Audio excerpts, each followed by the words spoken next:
Hello, it's Mary here. It's been a long while since I last uploaded a video, I guess. So many things happened within the past week.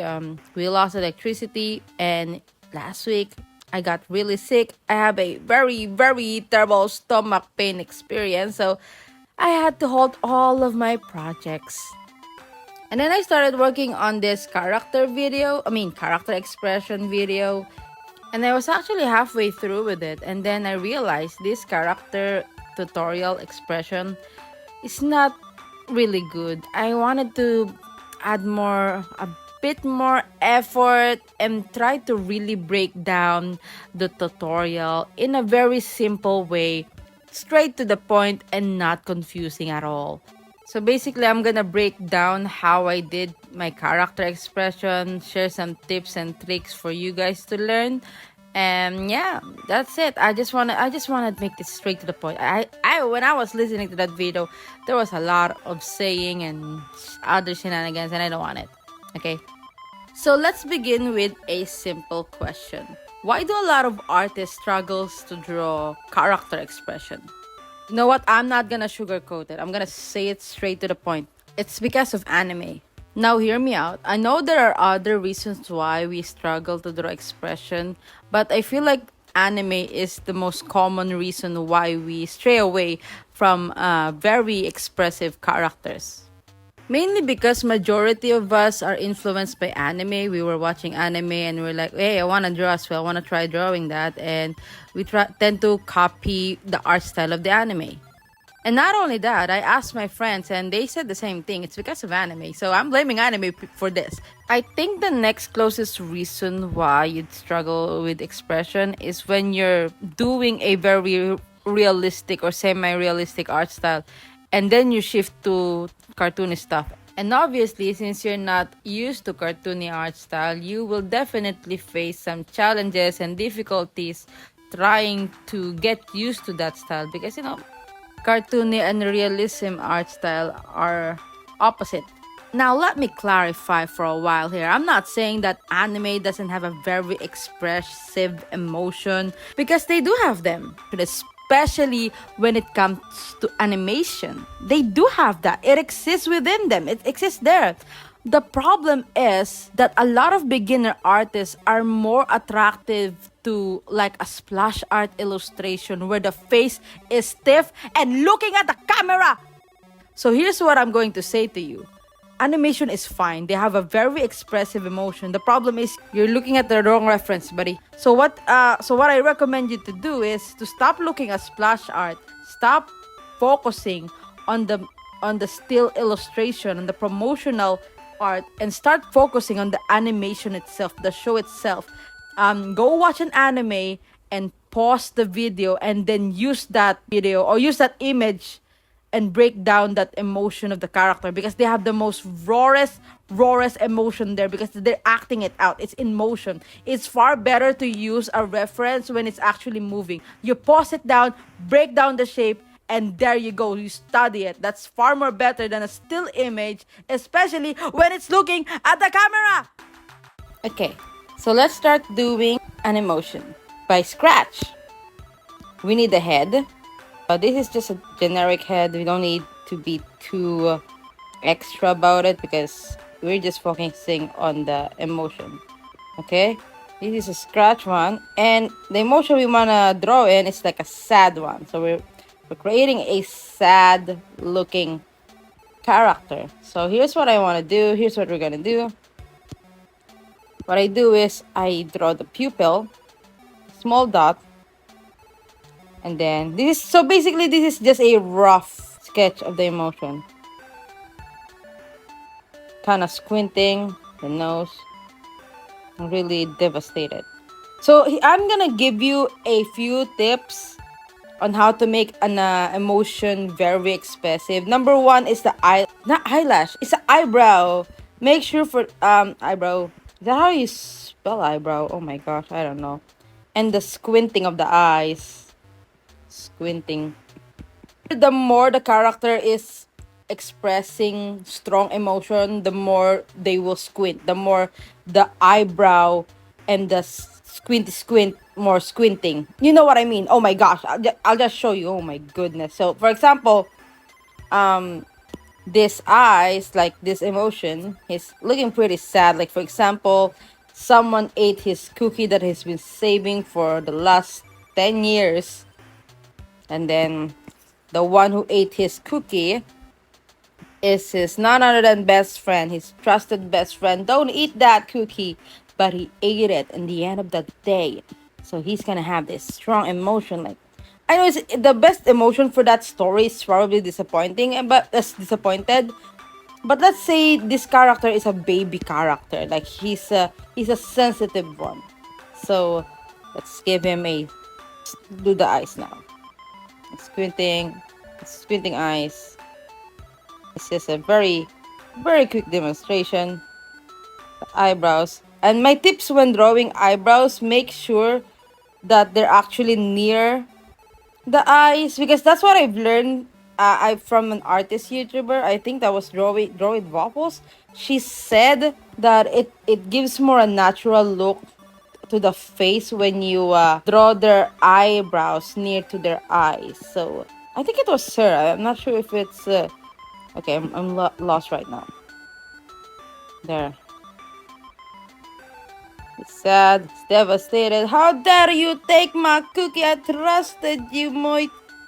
And if you wanna add an extra layer of emotion, you wanna add some wrinkles to it, like squinting, like it adds more.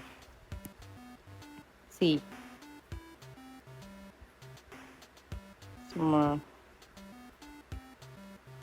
That's more devastation. Sometimes I think this is my personal preference.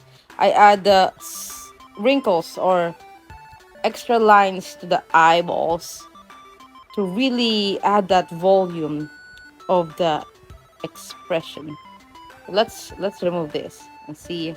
Let's put the mark way down. See, we can also put some wrinkles on the lips, on the mouth if you want to. Really see that sad looking eye. So let's try and make it more expressive. Okay, like make it more devastating. Okay, let's say he had enough. Let's say he found out he didn't just eat the cookie, he ate the whole set of his dessert. It's gonna be so sad. So what I do is I actually bend the squinting instead of just curving it. For me, it just adds more emotion. Let's put it there like that. I mean, this is my way of it. Okay, if you don't like this way, it's okay. You can move past it, but you can take the tips and learn it your own way, because not the tips that I'm saying, I feel like it's still valuable, but the way of drawing it, I feel like you can still have a very different approach than mine. So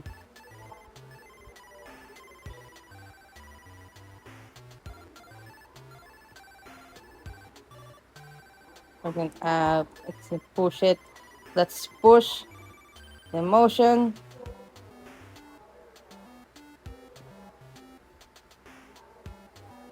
It's gonna be so devastated. Why did you eat everything?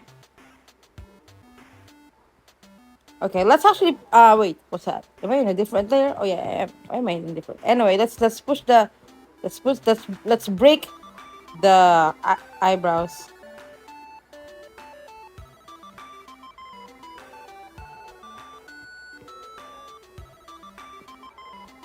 You can see um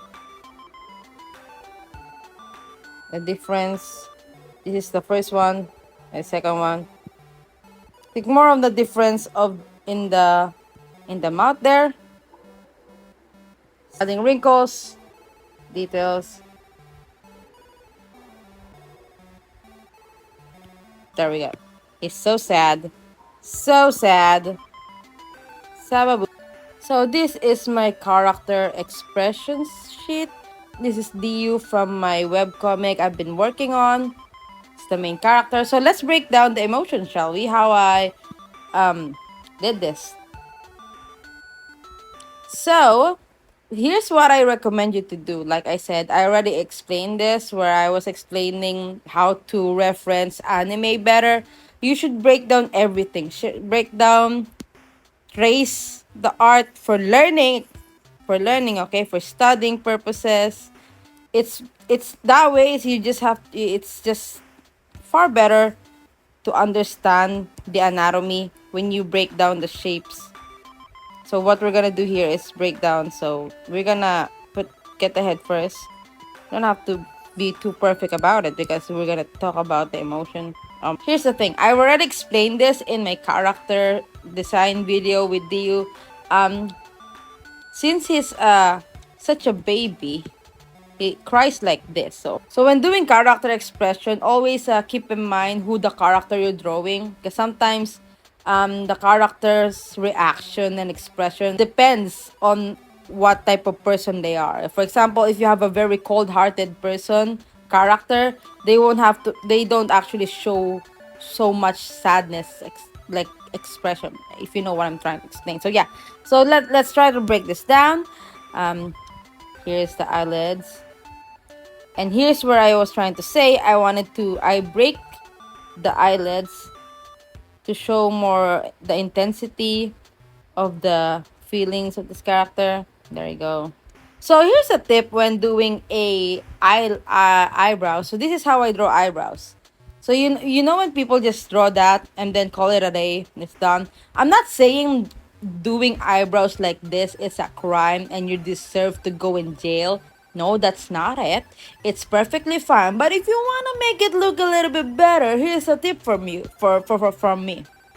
Do the line of action of eyebrows is curving down, and then what I'm trying to do is, instead of other people doing this, like completing all the eyebrows there, instead I do this. I start here and then move up a little triangle, okay? Triangle shape, and there we go. Oh my gosh, there. This one is a little bit thicker for DU, but I'm doing this for tutorial sake here, and then I finish from over here. Okay, so I feel like adding a bit more volume to the eyebrows adds more expressive or um, it adds more volume to the expression to the characters. So that's what I'm doing. That's how I do my eyebrows. But obviously Dio doesn't have a very thick eyebrow, so we're just gonna have to like tone it down a bit. So like I said, there, and then tiny there, tiny little triangle, because Dio has a very thin eyebrow. Don't want to repeat myself. There you go. Another tip, when your character is having this strong expression, I suggest to add wiggle on the pupil, just to add strength to the expression. And like I said, I mentioned in the previous demonstration, add some wiggly lines there. Let's take, there we go. Let's add extra lines so we can really umph that thing. Add here. There we go. That's a sad looking one. Let's do anger first, okay, before we head to the shock one. For me, I actually struggled doing Dio's anger face because one of Dio's personalities, very is very soft-hearted, kind, gentle person, and it's like it's so hard. It's impossible for him to get mad. So if you really ticked him off, that means you really did something evil. I feel like unless you did something like crazy evil, that's the only time that he really gets pissed off. So here, with the eyes, break it down for you guys. So this is like a death glare. Like, let's break it down. There. Give you a demonstration. First, I won't add a squint because a lot of artists doesn't add any squint to their character when they're feeling emotion, and I always wonder why. Why won't you add any squint? I'll show you how powerful when you add a squint to the character. Like this one. Dio in the original illustration, the character sheet, I didn't put too much squint because he's like glaring. Like I said, Dio is like very tame when he gets mad. But let's push it. Let's push this emotion just for tutorial's sake. So first, we are not gonna add any squint, so we can have like a comparison. So here, we just have to make this rounded. It's like there. Add some other like lines. Okay, next. So here. Okay, here's without the squint, okay? It looks fine, okay? I'm not saying without a squint it's looking terrible. I will explain that later. But if we want to add more emotion, we can push it further. So let's start with the upper eyelid. I know other people have this different way to approach emotion drawing emotion. This is how I start with the upper eyelids. I mean, of course, it's already rough, actually. I mentioned it before. I start with my eyelids. Like, okay, another tip that I'm gonna say, asymmetry does add more volume or strength to the character's emotion, but the asymmetry is very personalized. Like for example, I don't think Dio would have that expression where he's gonna go he's gonna go crazy, but I'm gonna do it just for the sake of the tutorial. So in we want him to squint, like add more action on his eyes to add more, to really show or to really make a proof that when you add more curves and stuff within the eyes, it does add a little bit more storytelling and power to the emotion. So that's what I'm trying to do. So this thing, we're gonna make it asymmetric for the sake of tutorial. It still depends. Like I said, eyebrows. There we go. We can change the eyebrows as well. Really have that. Let's add more texture and stuff. There we go. So, oh my gosh, this actually looks cool. He's actually really mad.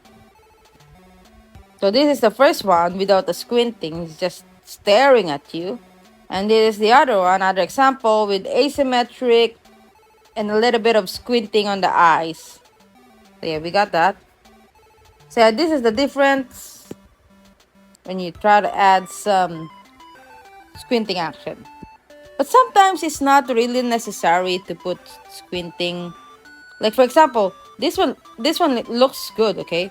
This one looks, it's fine. If you want to add more personality, especially when you have like this going crazy character, try to add more asymmetry and more curves to the eyes and the eyebrows as well. Same with the mouth. So yeah, next one, let's go with this one. Here's what I'm trying. Here's an example that I want to show to you that sometimes squinting is not really necessary. Like for example, this shock face. Like let's start with the eyelids. There he is. And this is where I will show you how adding extra lines is very powerful. Again, Mari, you forgot to put the window there. So first we're going to do a shock face without any lines or details to really show that comparison. Okay, eyes. Again, eyebrows, mini triangle, eyebrows, mini triangle. There you go, nose. Or not. Sometimes add some wiggle to the mouth. Okay, here's what it looks like without the extra lines. Okay, like this one has lines, this one has lines. So let's see what happens when we add some lines. Okay, so let's add a few lines on the eyelids to really show that extra volume. And here, like an eye bag. Oh, this is my favorite part when adding emotion, especially when they're devastated. I love adding extra lines underneath the eyeballs. It's so good. Look at that. Sometimes I'll also add extra lines in the inner eyes. It's fine. This one is very stylized, okay? This is very personalized. If you don't like it, it's okay. This is just me adding a little bit more extra to the emotion. There we go. And like I mentioned before, I add some extra lines to the pupil. Let's color that black. Sometimes we add some lines stretching, really show that devastation, like that pure shock in the eyes. It's like just subtle. Subtle. You have to be that way. You can grow into this one as well. See. Now see how the difference without, if you can see it, okay. Let's open this one. Without the lines, with the lines, without the lines, with the lines. Oh wait, I forgot the eyebrows. Oh my gosh. Don't forget the eyebrows. They can add, especially the eyebrows, they can add more. So yeah. Without the thing, with the thing. Without the thing, with the thing. What do you call that? Extra line, extra lines. Without the extra lines, with the extra lines. See, it's cool. Add more sketch. This is why when I do line art in my art, I don't actually use a very hard, sharp brush on the eyes because it loses the emotion. So yeah, that's basically it. So that's how I do my character emotion demonstration. So I hope you learned something with that. So yeah, those are the little demonstration that I want to show. I hope you learned something from it. And right now, I want to make some time to shout out an artist who I'm really impressed by their art style. They are super, super duper underrated as well. I feel like those type of art style, those type of artists deserves more credit, more followers because the art style is very unique. I've never seen anything like that. It's so good. It's like here, I'll just show it. So show it. This art is by vincespillsink. I really love their username as well. It's very unique. It's so nice. And look at that line weight and the line art. Oh, look at that. It's so adorable. They have the best expressive art style that I've ever seen so far. So this is really good. Like look at this one. Oh my god, it's so good. It's so cartoony. I love it. I love it. Thank you, Vince, for letting me share your art, and I will link all their socials down below. So yeah, check them out. So yeah, here's at the end of the video. If you made it this far, if you want me to demonstrate more example of a specific tutorial that I've covered, I'm happy to actually provide it for you. If you want me to do more demonstration or tutorial, or even if I haven't tackled it yet, let me know which tutorial you want me to do. So yeah, thank you so much, and I hope we reach 1K before my birthday.